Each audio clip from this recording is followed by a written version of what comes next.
Kita nggak bisa mengubah keadaan di sekeliling kita, tetapi kita bisa mengubah dari dalam diri bagaimana cara kita berespon terhadap semua keadaan. Iya, 1 Yohanes pasal yang keempat ayat yang kelima, kita baca sama-sama ayat yang keempat. Ayat yang keempat dulu, sebab semua yang lahir dari Allah mengalahkan dunia, dan inilah kemenangan yang mengalahkan dunia, yaitu iman kita. Ayat 5, saya pengen kita baca sampai ayat 5, di sana dikatakan, siapakah yang mengalahkan dunia selain daripada dia yang percaya bahwa Yesus adalah anak Allah. Sebab semua yang lahir dari Allah mengalahkan dunia. Pertanyaannya hari ini, kita ini lahir dari Allah atau dari mana, saudara? Karena tidak semua orang lahir kembali di dalam Kristus. Nah, hanya orang-orang yang benar-benar dilahirkan kembali di dalam Allah, dalam Kristus, itulah yang dapat mengalahkan dunia. Kita nggak bisa punya iman yang pas-pasan, karena dunia ini akan semakin jahat di depan kita. Tetapi ketika kita ini sungguh-sungguh di dalam Tuhan, dalam Allah, maka dikatakan semua yang dari Allah, semua yang lahir dari Allah itu mengalahkan dunia. Dan inilah kemenangan yang mengalahkan dunia, yaitu iman kita. Tapi iman yang bagaimana, saudara? Semua orang mengaku punya iman, tapi hanya sedikit orang yang berhasil benar-benar ya dengan iman itu keluar sebagai pemenang di hari-hari ini. Alkitab berkata, iman tanpa perbuatan adalah mati. Engkau percaya hanya ada satu Allah saja, itu baik, tapi setan juga percaya akan hal itu dan setan gemetar. Ya, berulang kali saya menyampaikan, kalau level iman kita cuma sampai dipercaya, berarti kita satu level sama siapa? Sama setan. Karena Alkitab bilang engkau percaya hanya ada satu Allah, itu baik, dan setan juga percaya akan hal itu. Ya, jadi kalau kita cuma sampai dipercaya aja kepada Tuhan, iman kita iman percaya toh, maka kita sama setan satu level imannya. Ya, maaf, saya harus beritahu kepada kita, apa yang membedakan kita sama setan? Setan percaya, kita percaya, tapi yang membedakan kita sama setan, kita melakukan firman. Setan tidak akan pernah mungkin melakukan firman. Jadi kalau saudara ingin level imannya lebih tinggi dari setan, maka tidak ada pilihan lain. Jangan cuma percaya kepada Tuhan, tapi jadilah pelaku-pelaku firman Tuhan, supaya nggak satu level sama setan. Jadi orang Kristen hari-hari ini tidak mudah lagi dirasuki setan. Kenapa banyak orang dirasuk setan? Karena satu level sama. Siapa yang mau tahun ini imannya lebih tinggi dari setan, ya? Jangan sampai menyepelekan setan. Kenapa? Setan itu juga punya kuasa loh. Karena memang pada awalnya setan itu adalah malaikat yang kemudian dibuang karena memberontak. Jadi dia punya dari sana itu kuasa. Tapi karena dia gelap, ya jadinya kuasanya gelap. Nah, kalau kita cuma percaya sama Tuhan, nggak melakukan firman, maka kita tanpa kuasa. Bagaimana iman kita menjadi iman yang berkuasa mengalahkan dunia ini? Ya, kita harus jadi pelaku firman, supaya kita bisa menantang setan, bahkan mengalahkan setan, kata firman Tuhan. Karena firman Tuhan itu memiliki kuasa yang luar biasa. Jangan cuma jadi pendengar, tapi jadi pelaku firman. Ayat ini berkata, saudara, sebab semua yang lahir dari Allah akan mengalahkan dunia. Kenapa dunia harus dikalahkan? Pertanyaannya, kenapa sih Bu kita ini tinggal di dunia, kita mau kalahkan dunia ngapain? Ya, kita tahu bersama semua yang ada di dalam dunia ini adalah kegelapan, adalah kejahatan. Jadi saya mau cerita, pertama kali ketika Lucifer memberontak dari sorga, dia malaikat pemimpin pujian. Alkitab berkata, akhirnya Lucifer dibuang kemana, saudara? Ya, dilempar kemana sama Tuhan ketika dia berbuat dosa, dibuang ke bumi. Waktu itu bumi masih kosong. Lalu Tuhan menciptakan manusia serupa dan segambar dengan Allah. Lalu manusia juga ngikut setan, memberontak terhadap Tuhan, pengen jadi sama seperti Tuhan. Tanpa kita sadari, seringkali dalam hidup ini kita pun juga berlaku sama, pengen jadi sama kayak Tuhan. Semua hidupnya mau diatur sendiri, itu artinya pengen menyamai Tuhan. Kita harus mengakui bahwa Tuhan, saya tidak mampu apa-apa di hidup ini tanpa anugerah-Mu. Bahkan bernafas pun saya itu hanya kasih karunia Tuhan. Jangan jadi sama seperti setan yang ingin menyamai Allah. Semua dia pegang kendali. Pokoknya Tuhan, uangku ini aku yang pegang kendali. Tuhan gak usah ikut-ikut campur dengan uangku. Nanti kalau sudah keblenyoan, ya udah gak punya duit, baru datang sama Tuhan. Tuhan berkati dong keuanganku. Malaikat bilang pret. Ya, mari kita jadi orang Kristen yang mulai belajar menyerahkan semuanya ke dalam tangan Tuhan. Jangan jadi sama seperti setan yang pengen jadi sama seperti Allah. Lalu akhirnya manusia memberontak di hadapan Tuhan, berbuat dosa, dan Alkitab berkata akhirnya manusia dibuang kemana? Dari Taman Eden manusia dibuang ke bumi. Jadi kita sama setan itu di dunia ini satu nusa kambangan. Supaya saudara tahu kenapa kita harus bisa mengalahkan dunia ini. Karena sesungguhnya tempat kita bukan di dunia ini. Ya, tempat kita itu harusnya berada dekat dengan Tuhan di Taman Eden. Akibat pemberontakan manusia, akhirnya dia dibuang. Setan duluan dibuang ke sini, lalu manusia menyusul. Jadi yang lebih pintar siapa di dunia ini? Setan. Dan Yesus berkata, dunia dan segala isinya itu telah diserahkan kepada dalam tangan si jahat. Kenapa kita harus mengalahkan dunia? Pertanyaannya ayat ini berkata, semua yang lahir dari Allah mengalahkan dunia. Dan inilah kemenangan yang mengalahkan dunia, yaitu iman kita. Kenapa sih Bu dunia itu harus dikalahkan? Karena semua yang ada dalam dunia ini jahat. Coba kita lihat 1 Yohanes pasal yang kedua, ayat yang ke-15. 1 Yohanes 2 ayat yang ke-15. Baca sama-sama 1, 2, 3 saudara. Janganlah kamu mengasihi dunia dan apa yang ada di dalamnya.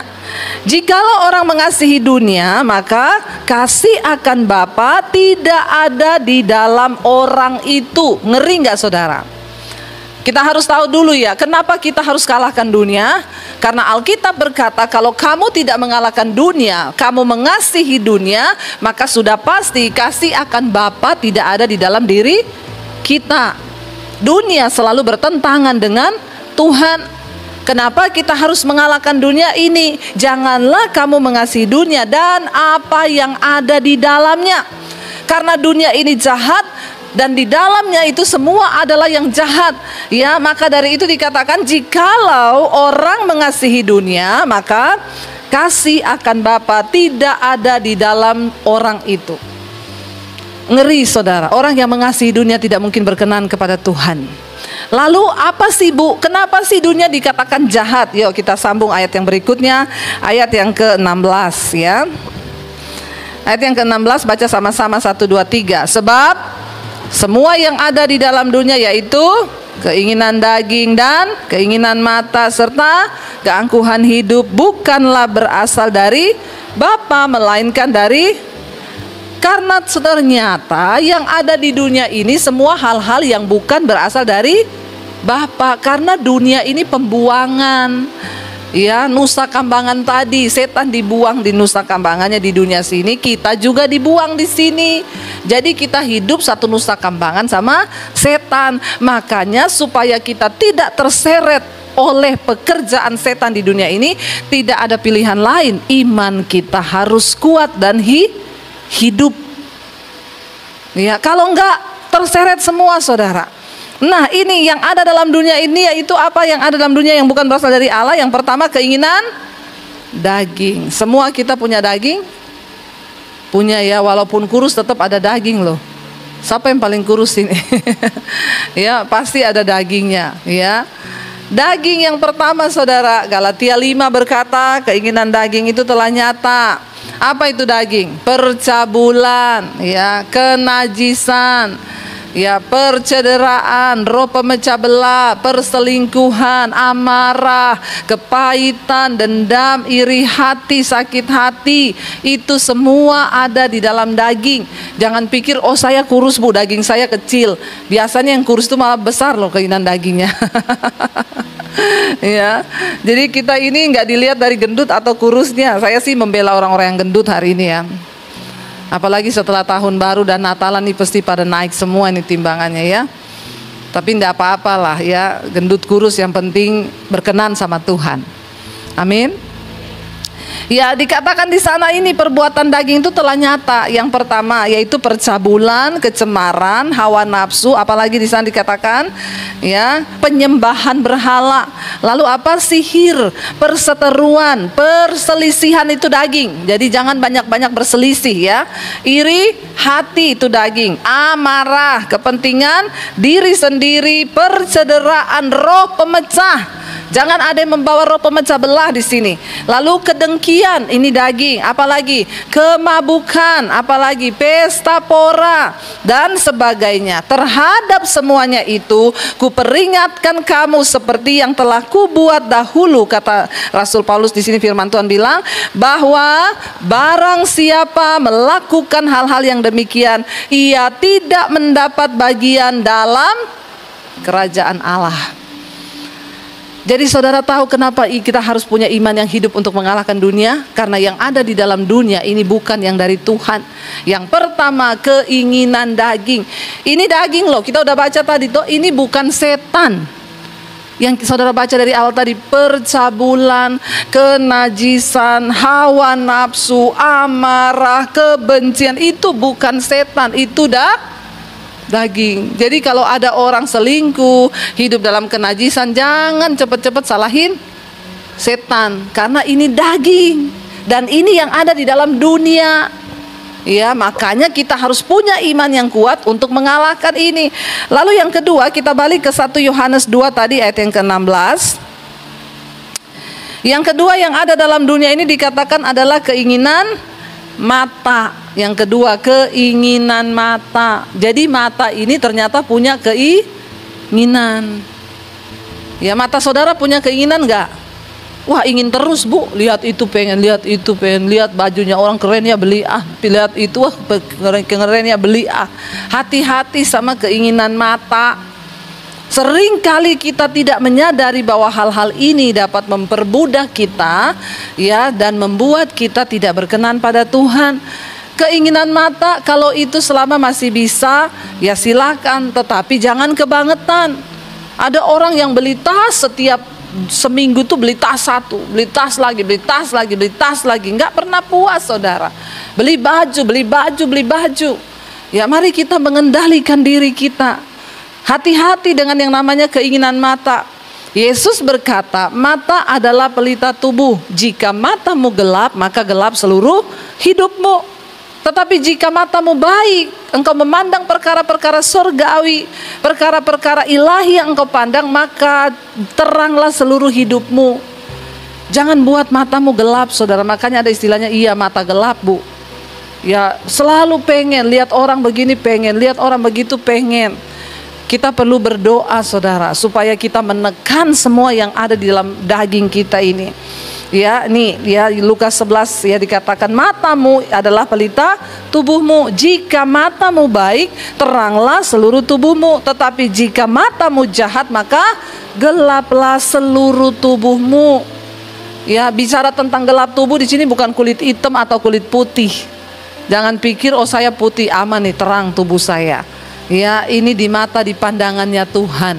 Kalau kita matanya gelap, matanya jahat, memandang dunia ini tidak sesuai cara pandang Tuhan, maka semuanya itu juga akan menjadi gelap. Kenapa ada orang rela jadi simpenan? Ya, jadi pelakor. Kenapa ada orang-orang rela melakukan kejahatan demi dapatkan uang dan lain sebagainya? Karena matanya gelap. Dia berpikir bahwa ketika dia memiliki sesuatu di dunia ini, wah, orang akan berkata, wow, dia hebat. Dia lupa saudara bahwa ya, kenapa banyak orang Kristen masuk dalam masalah keuangan, terlilit utang kanan kiri, karena tidak bisa jaga mata. Di tahun yang baru ini mari kita ngurang-ngurangi beban hidup. Ya, ingat bagaimana caranya, nggak usah kebanyakan gaya, amin. Karena hukum fisika berkata, tekanan itu berbanding lurus dengan gaya. Berarti semakin banyak gayamu, semakin banyak tekanan hidupmu. Jadi bagaimana mengurangi tekanan? Kurangi bilang kanan kirimu, kurangi gaya. Jangan terlalu bergaya. Biar tidak banyak tekanan gitu ya. Kenapa? Karena orang nggak bisa menguasai pandangan matanya, ya, sehingga dia mengikuti apa yang matanya pengen dan terjebak di dalam. Kita berdoa, saudara. Saya beriman tahun ini menjadi tahun kemenangan bagi kita. Kita menang atas dosa, itu duluan nomor satu. Karena kita tidak mungkin diberkati kalau masih hidup di dalam dosa. Nomor satu, bertobat, menang atas dosa. Perkatakan, Tuhan, tahun ini saya mau menang terhadap dosa saya yang masih terikat dengan film porno, yang masih terikat dengan kenajisan percabulan, yang masih terikat dengan amarah, kebencian, kepahitan. Bilang, tahun ini Tuhan, aku mau menang terhadap dosa. Aku mau menang terhadap karakter, tabiat-tabiat burukku, Tuhan. Setelah engkau menang terhadap semua yang buruk, maka engkau akan masuk ke level berikutnya, menang terhadap keuangan. Siapa yang mau menang terhadap keuangan tahun ini? Ya, nggak utang terus, Tuhan. Ya, masa tiap hari deg-degan gara-gara jatuh tempo. Ya, berdoa, saudara. Tuhan sanggup. Jangan tanya bagaimana caranya, Bu. Hidup dengan pengharapan di dalam Kristus. Saya kemarin ketemu seorang ibu, diajak kita makan bersama. Lalu dia cerita kepada saya, Bu, saya ini pendengar mesbah doa dari awal di Maret yang lalu. Ketika pandemi dimulai, Bu, saya itu bertubi-tubi berat, ya, karena dia di bidang properti, anaknya juga bergerak di bidang properti, semuanya mogok, bukan cuma nggak ada pemasukan, Bu, terlilit hutang. Anak-anak saya utang banyak, Bu. Sampai dia bilang, saya berdoa kepada Tuhan, Tuhan, ambil nyawa saya. Saya pengen mati aja supaya selesai semua urusan. Lalu tiba-tiba dia bilang, dia mendengar satu suara yang bilang, kok egois banget, pengen mati, lari dari masalah. Terus anak-anakmu bagaimana mereka menjalani hidup dengan lilitan hutang? Lalu dia bilang, saya berdoa, Bu, saya bersyukur di awal pandemi itu saya menemukan channel Ibu, mesbah doa, dan saya setiap malam berdoa. Saya berharap lalu iman saya bangkit, Bu. Saya berdoa, tiba-tiba bos saya yang lama nelpon saya, dia bilang, kamu pandemi gini ngapain? Nggak kerja? Iya, nggak kerja, Bos. Udah ikut saya lagi jualan. Dia cuma berpikir, jualan di tengah badai masa pandemi begini, mana ada yang mau laku? Tetapi dia melangkah dengan iman, dia percaya bahwa itu Tuhan yang kirim. Lalu dia lakukan, saudara, apa yang di depannya dipercayakan sama bosnya untuk jualan lagi. Dia bilang, Ibu Debbie, kita punya Tuhan yang terlalu hebat dan dahsyat. Dari seorang yang tadinya sudah pengen mati, Ibu tahu, Bu, penjualan saya omset di tengah masa pandemi 1 bulan berapa? Ratusan miliar. Bukan ratusan juta, ratusan miliar, Bu. Dan saya belum pernah menjual dengan omset yang segede itu dulu ketika belum pandemi, tidak pernah. Tetapi justru di tengah pandemi Tuhan menyatakan kebesarannya. Saudara, engkau percaya nggak engkau punya Tuhan yang hidup? Keadaan di sekelilingmu bisa berubah, tetapi Tuhan kita nggak berubah. Karena itu berkat kita tidak ditentukan oleh keadaan di hidup kita. Sebab kita punya Tuhan yang tidak dibatasi oleh ruang dan waktu. Dia Tuhan yang sanggup bekerja selama ada iman, selama ada sesuatu yang dapat Tuhan perhitungkan di dalam hidupmu sebagai sebuah kebenaran. Selalu ada jalan yang akan Tuhan bukakan. Saya bilang, wow, Bu, iya Bu Debbie, saya tercengang.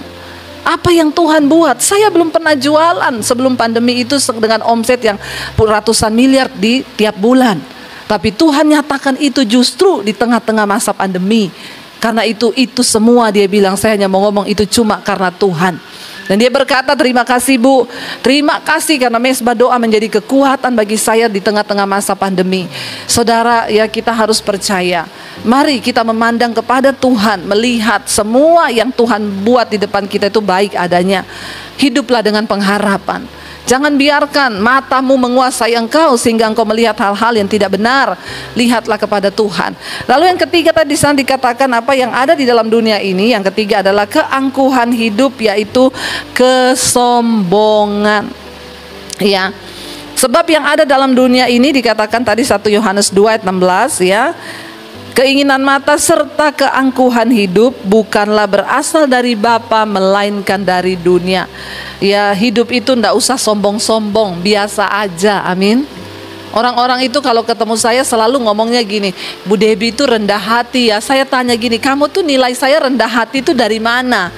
Ya enggak, pokoknya ibu tuh rendah hati. Lah emang apa yang harus kita sombongkan? Kita ini napas aja pinjem dari Tuhan. Amin. Napas aja kita nih pinjem dari Tuhan.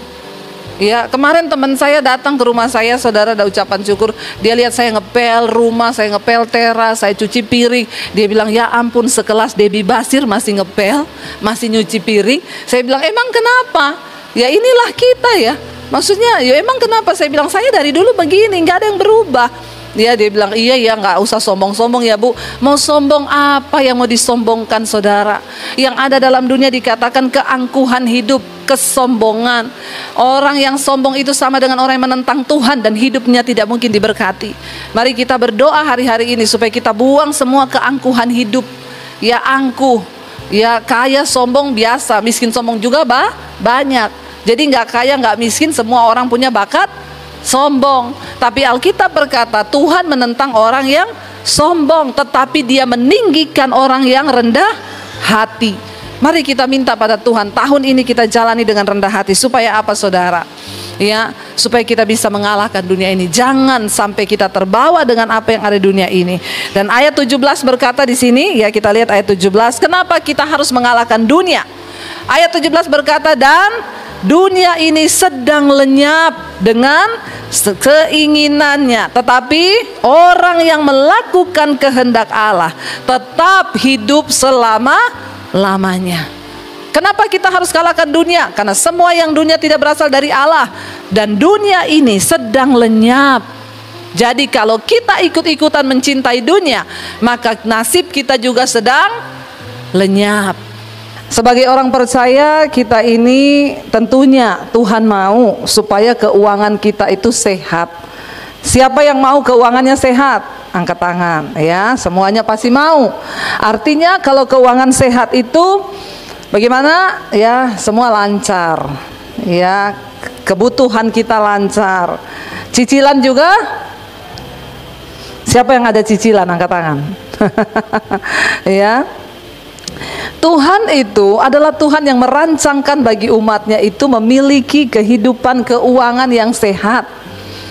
Tuhan tidak mau anak-anaknya itu memiliki keuangan yang morat-marit, apalagi sampai harus gali lubang tutup lubang di dalam hidup. Tetapi saudara, banyak orang ingin keuangannya sehat, banyak orang ingin keuangannya diberkati, tapi sangat sedikit yang mau taat kepada firman. Makanya kita tidak pernah melihat janji Tuhan itu terjadi di dalam hidup kita. Karena banyak orang cuma mau yang enaknya saja.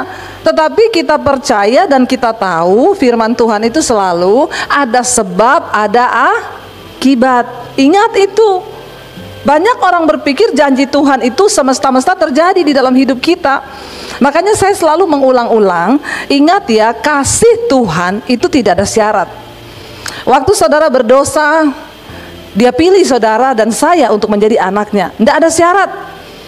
Ketika Tuhan mengangkat seseorang, tidak ada syarat, oh kamu harus baik dulu, kamu harus ini dulu, baru diangkat, dipilih jadi anaknya. No, kasih Tuhan tidak bersyarat.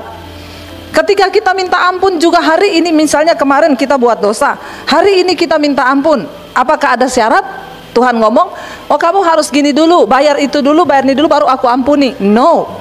Waktu kita datang minta ampun, Tuhan berkata, dengan mulut engkau mengakui, maka Dia mengampuni segala dosa kita. Tetapi untuk bisa mengalami janji dan berkat Tuhan di dalam hidup kita, ada syarat yang harus kita lakukan. Amin. Janji Tuhan itu bersyarat. Karena itu Alkitab berkata, kalau kamu begini maka akan begini, kalau kamu begini maka kamu akan begini. Ya, firman Tuhan itu selalu begitu. Jika engkau sungguh-sungguh memperhatikan firman-Ku, maka perjalananmu di dunia ini berhasil dan beruntung. Ya, firman Tuhan berkata, jika kebenaran menjadi barisan depanmu, maka kemuliaan akan mengikutimu. Selalu janji Tuhan itu sebab akibat. Itulah yang dikatakan hukum tabur tuai. Nah, hari ini saudara, firman Tuhan dengan tema bulanan di gereja ini ya adalah keuangan yang sehat, dan subtemanya hari ini adalah tentang persembahan persepuluhan. Banyak yang tidak suka mendengar firman ini. Ya aduh, kalau udah ngomong persepuluhan ini ngomong duit lagi. Tapi saya harus ngomong soal kebenaran, karena saya tidak mencari keuntungan dari perpuluhan. Kenapa kita harus taat kepada firman? Untuk kebaikan kita. Kalau mau lihat diberkati, maka tadi ada sebab, ada akibat. Banyak yang datang bertanya kepada saya, Bu, ya, masa saya harus kasih 10%? Gaji saya ini tidak cukup loh. Saya mau tanya saudara, manusia itu ada cukupnya nggak? Waktu gaji 5 juta cukup? Enggak. Nanti gajinya naik 10 juta cukup? Naik 15 juta cukup? Nah, jadi 20 juta cukup? Pret. Ya, itulah namanya manusia.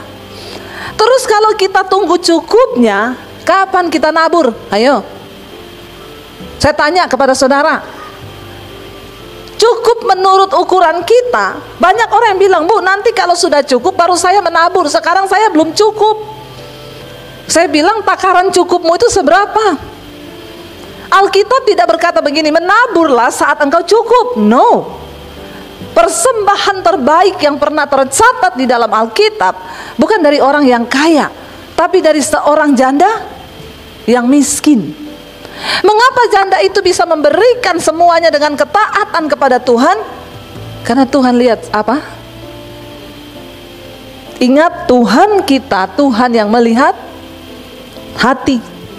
Ada yang bilang gini, Bu, tapi kali ini penghasilan saya itu enggak kayak bulan lalu, Bu. Masih dipotong utang, masih dipotong ini, masih dipotong itu. Masa saya harus memberi persepuluhan itu dari semua itu? Kan saya juga banyak pengeluaran. Saya bilang, jadilah sesuai imanmu. Kalau engkau hitung-hitungan sama Tuhan, ya Tuhan juga hitung-hitungan. Nah, itulah manusia saudara. Apalagi kalau ngasih persembahan di gereja, nyanyinya persembahan kami sedikit sekali. Udah sedikit ngomongnya apa lagi? Kiranya Tuhan terimalah. Dengan apa? Dengan senang hati. Kurang ajar nggak? Ngasih sedikit minta Tuhan terima dengan senang hati. Maka terdengarlah suara dari surga, malaikat balas, berkat yang ku beri apa? Sedikit sekali. Lanjut, kiranya engkau terimalah dengan senang hati. Pret. Hati-hati saudara, ngasihnya sedikit mintanya, itulah orang Kristen. Ngomong aja, bagaimana kita bisa melihat berkat Tuhan tercurah? Jangan tunggu cukup, jangan tunggu kaya baru menabur. Saya berani menyatakan ini di depan mimbar ini. Kenapa? Saya adalah saksi melihat bagaimana hidup saya diberkati, karena saya mau menabur. Tidak tunggu kaya, nggak tunggu kaya. Orang yang menabur janji Tuhan tidak akan pernah dipermalukan. Saya itu melihat contoh dari mami saya. Dari masih kecil mami saya itu saudara, setiap kali ada orang miskin datang dari kampung, ada pendeta yang datang, dia nggak peduli mau pendeta mau ustadz datang ke rumah, selalu mami saya itu bungkusin beras 5 kilo kasih duit. Itu saya lihat dengan mata kepala saya dari saya masih kecil. Kalau hari ini di masa tua mami saya bisa beliin dia rumah, saya yakin itu hasil tuayannya dulu. Sehingga Tuhan memilih saya salah satu orang dari anaknya Dia. Diangkat Tuhan, dipakai Tuhan, dan sekarang saya memberkati kehidupan mami saya di masa tua. Itu yang tertanam di pikiran saya sejak dahulu. Tuhan itu tidak pernah berhutang. Kalau hari ini engkau rajin menabur, mungkin salah satu nanti dari anakmu ada yang akan diberkati Tuhan. Itu tidak direkayasa, saudara. Saya selalu melihat setiap ada orang susah datang ke rumah dari saya masih kecil. Mami saya selalu suruh siapin ya beras, uang, selalu. Sampai hari ini mami saya tuh terus menabur dan menabur. Tapi saya melihat sampai di masa tua hidupnya Tuhan pelihara. Tuhan pelihara. Tidak ada yang mustahil asal kita mau. Nah, hari ini saya pengen kita membaca ayat dari gereja yang diberikan, Maleakhi pasal yang ketiga. Tapi kita baca mulai dari ayat yang ke-6, saudara. Maleakhi pasal 3 ayat yang ke-6, kita belajar dari perjanjian lama. Kenapa? Ada banyak sekali nilai hikmat yang bisa kita ambil ya dari perjanjian lama itu, saudara, dan itu digenapi di dalam diri kita. Maleakhi 3 ayat yang ke-6, firman Tuhan berkata begini, saudara.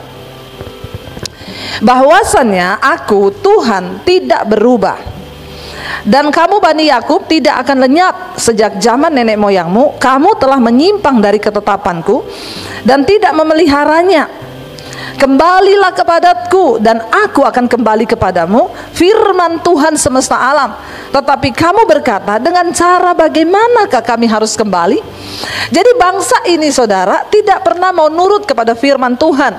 Bahkan dikatakan di sini, sejak zaman nenek moyangmu kamu itu telah menyimpang dari semua ketetapan yang sudah Tuhan berikan. Tuhan itu memberi hukum-hukumnya kepada bangsa ini. Kenapa hukum Tuhan diberikan? Untuk mengatur supaya hidup manusia di bumi itu bisa sejahtera. Kenapa ada firman Tuhan? Kenapa ada hukum? Supaya kalau engkau ikuti hukum-hukum ini, hidupmu sejahtera di bumi.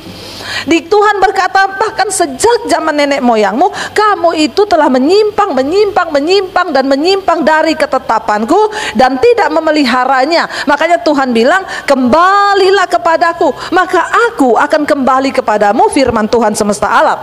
Tetapi kamu berkata, dengan cara bagaimana kami kembali? Ya, Tuhan bilang, kau sudah pergi jauh, engkau tidak memelihara ketetapanku, balik lagi. Mereka bingung, bagaimana caranya kami balik? Lalu ayat yang ke-8 firman Tuhan berkata begini, bolehkah manusia menipu Allah? Namun kamu menipu aku. Ya, bagaimana caranya? Tetapi kamu berkata, dengan cara bagaimanakah kami menipu engkau? Mengenai persembahan persepuluhan dan persembahan khusus. Ya, jadi Tuhan memberi ketetapan kepada bangsa itu, mereka harus mengembalikan persembahan persepuluhan dan persembahan khusus. Persembahan persepuluhan itu berbeda dengan persembahan khusus, saudara. Diberikan kepada imam di bait Allah. Ya, lalu imam juga harus memberi persepuluhan lagi. Bukan berarti setelah kita jadi pendeta kita nggak menabur, salah. Sebagai hamba Tuhan kita harus menabur. Dari mana? Dari berkat yang didapat. Tuhan bilang, ya, mereka tanya bagaimana kami harus kembali. Lalu Tuhan bilang, bolehkah manusia menipu Allah? Masa manusia bisa menipu Allah? Tapi Tuhan bilang, kamu sudah menipu aku. Dengan cara bagaimana Tuhan kami menipu engkau? Dengan persembahan persepuluhan dan persembahan khususmu. Ayat yang berikutnya di sana dikatakan, ayat yang ke-9, saudara, kamu telah kena kutuk, tetapi kamu masih menipu aku. Ya, kamu seluruh bangsa. Jadi pada zaman itu, saudara, hidup mereka terkutuk. Orang yang terkutuk itu, saudara, hidupnya susah terus, nggak pernah ada damai sejahtera, uang kurang terus. Ya, engkau lihat ciri-ciri orang yang terkutuk. Jangan sampai kita ini juga hidup dalam keadaan yang terkutuk. Kenapa? Karena kita nggak taat kepada firman Tuhan. Lalu di sana dikatakan, saudara, ya, ayat yang ke-10, bawalah seluruh persembahan persepuluhan itu ke dalam rumah perbendaharaan, supaya ada persediaan makanan di rumahku, dan ujilah aku, firman Tuhan semesta alam, apakah aku tidak membukakan bagimu tingkap-tingkap langit dan mencurahkan berkat kepadamu sampai berkelimpahan. Kita disuruh mengembalikan persepuluhan. Ada yang bertanya, Bu, banyak sekali 1/10. Sekali lagi, memberi kepada Tuhan itu soal sikap hati. Kalau mau ditanya miliknya Tuhan dalam hidup kita berapa persen? Semua milik Tuhan. Tidak ada satupun yang kita dapat di hidup ini karena kekuatan kita. Bahkan nafas hidup ini adalah pemberian Tuhan. Napas ini loh, saudara bisa bayangkan kalau engkau sesak napas hari ini, engkau pergi ke rumah sakit, bayar tabung oksigen itu berapa? Seringkali kita tuh lupa. Kita mengukur berkat-berkat Tuhan itu hanya dari uang materi. Kita lupa, saudara, pagi hari engkau bisa buang air besar, buang air kecil, itu anugerah. Dan itu harganya mahal. Coba kalau saudara nggak bisa buang air besar, nggak bisa buang air kecil, engkau pergi ke rumah sakit, berapa biaya yang harus dikeluarkan? Ingat, semua yang ada di hidup kita bukan hanya 10% milik Tuhan loh. Seluruhnya adalah milik Tuhan. Tapi orang Kristen tuh suka alay, yaitu tadi kalau nyanyi juga ya, alay. Ku berikan hatiku dan jiwaku, semuanya bagimu. Uangnya diminta buat Tuhan, jawabnya apa? Tunggu dulu Tuhan. Tapi nyanyi, semuanya bagimu. Red enggak? Sorry ya saudara, sorry. Kenapa keuangan kita tidak diberkati? Karena kita menjadi hamba uang. Soal memberi persepuluhan itu cuma soal sikap hati. Ada yang tanya, yaitu, Bu, masa saya harus kembali persepuluhan, Bu? Ini ya, saya hitung ya, Bu, ini. Saya kembali jawab apa? Tergantung imanmu.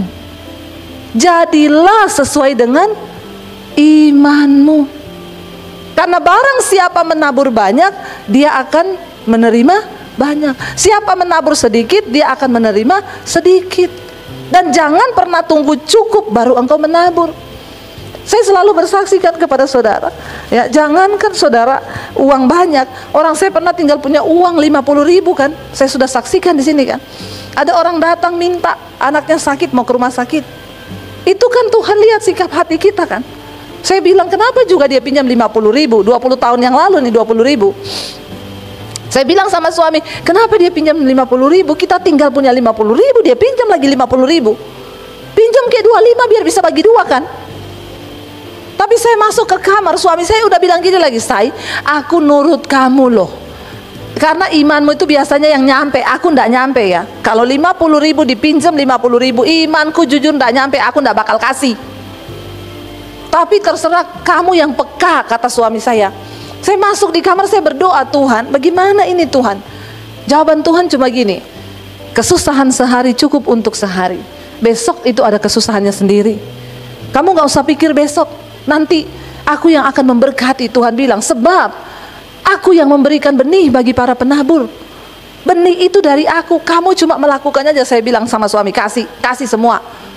Lah terus kita besok kesusahan sehari cukup untuk sehari. Nah itu kan gunanya firman toh. Tapi jangan pakai itu firman habis gajian ke mall, kesusahan sehari cukup untuk sehari. Kita habiskan uang ini. Besok ada lagi susah, itu bodoh. Mencobai Tuhan itu. Ya udah tutup mata.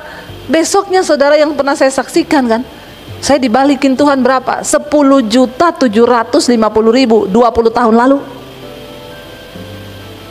Saya bilang sama suami, kayaknya kalau tadi malam kita nggak menabur, kita nggak lihat deh hari ini ada berkat Tuhan. Kenapa sering kali berkat Tuhan terhalang? Karena hatimu itu loh, mata duitan.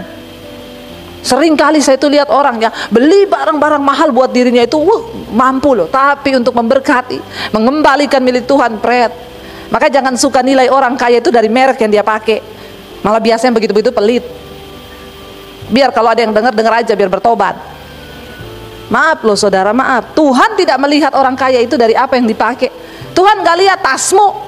Maaf, kalau engkau pelit untuk mengembalikan milik Tuhan, engkau orang yang termiskin di hadapan Tuhan. Walaupun engkau pakai mobil mewah, pakai tas mewah, tas ratusan juta miliaran, tapi menabur, saiprit, masuk neraka. Saya harus bicara ini kebenaran, ya, supaya kita ini dibukakan saudara.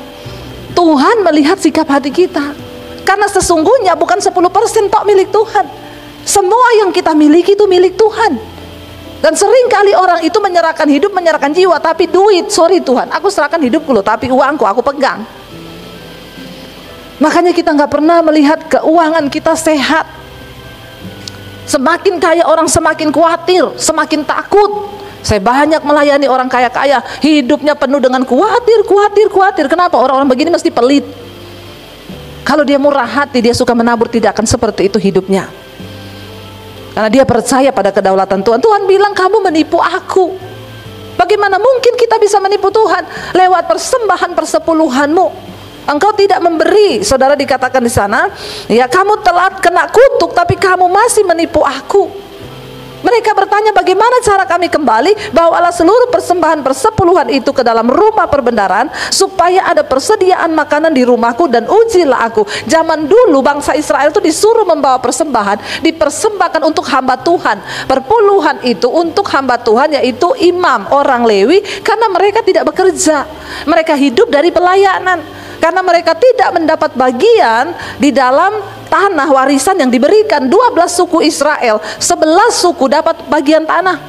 Mereka bekerja sebagai peternak, sebagai petani. Tetapi suku Lewi, mereka tidak mendapat bagian tanah. Mereka hidup dari persembahan persepuluhan itu, mencukupi kebutuhan mereka, supaya ada persediaan makanan untuk para hamba-hamba Tuhan. Dikatakan di situ, dan mereka itu memang harus dikhususkan untuk melayani Tuhan. Makanya dikatakan supaya ada persediaan makanan bagi hamba-hambaku. Di situ dikatakan, ya, dan ujilah aku, kata firman Tuhan, ya, aku Tuhan Allah semesta alam, apakah aku tidak membukakan bagimu tingkap-tingkap langit dan mencurahkan berkat kepadamu sampai berkelimpahan. Mari cek hati kita hari ini, saudara. Apakah untuk menabur kita itu masih mikir mengembalikan milik Tuhan? Jangan sampai kita termasuk orang yang menipu Tuhan.